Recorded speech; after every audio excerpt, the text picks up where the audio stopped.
Bismillahirrahmanirrahim. Assalamualaikum warahmatullahi wabarakatuh. Modul ketiga. Pengembangan dan pengolahan nilai hasil belajar. A. Pengembangan instrumen penilaian hasil belajar. B. Analisis hasil tes belajar. Menganalisis hasil tes dengan pendekatan statistik, baik analisis terhadap tes secara keseluruhan maupun analisis terhadap butir soal atau analisis per item tes. Di antara cara tersebut adalah 1. Analisis tingkat kesukaran. 2. Analisis daya pembeda soal. 3. Analisis pola jawaban soal. 4. Analisis validitas tes. 5. Analisis reliabilitas tes.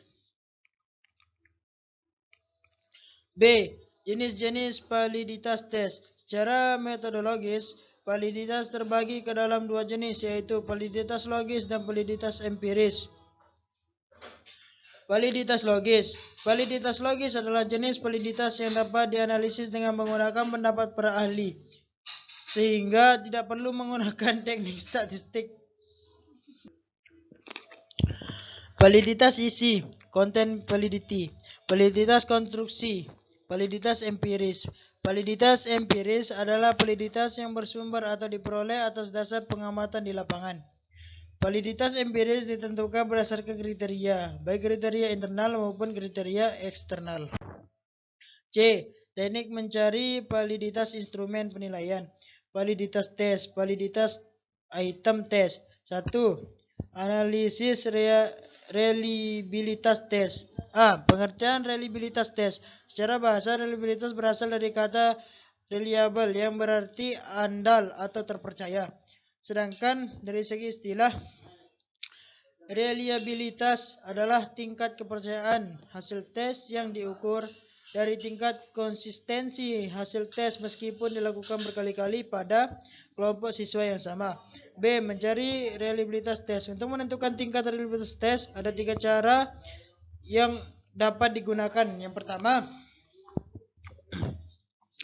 tes ulang.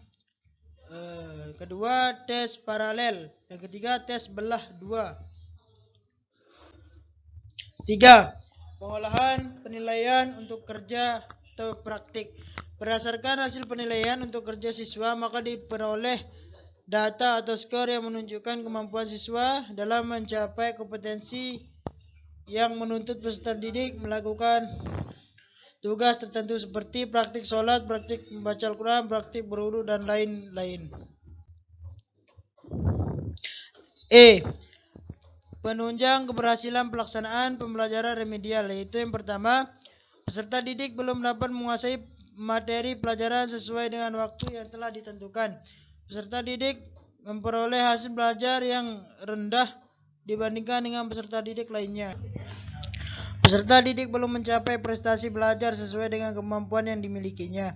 Peserta didik belum dapat menunjukkan kepribadian yang baik, memahami faktor-faktor penyebab kesulitan belajar dari dalam dan luar diri peserta didik.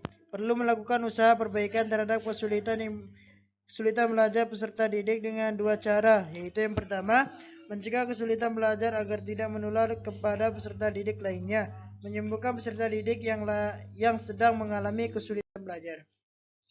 2. Program pengayaan. Program pengayaan adalah pembelajaran yang diberikan kepada peserta didik yang telah mencapai atau melampaui KKM. Jelasnya, langkah-langkah sistematis dalam mengidentifikasi kelebihan kemampuan siswa dan memberikan treatment pembelajaran pengayaan adalah sebagai berikut. Belajar kelompok. 2. Belajar mandiri. 3. Pembelajaran berbasis tema. Yang terakhir, pemadatan kurikulum. Sekian, terima kasih. Assalamualaikum warahmatullahi wabarakatuh.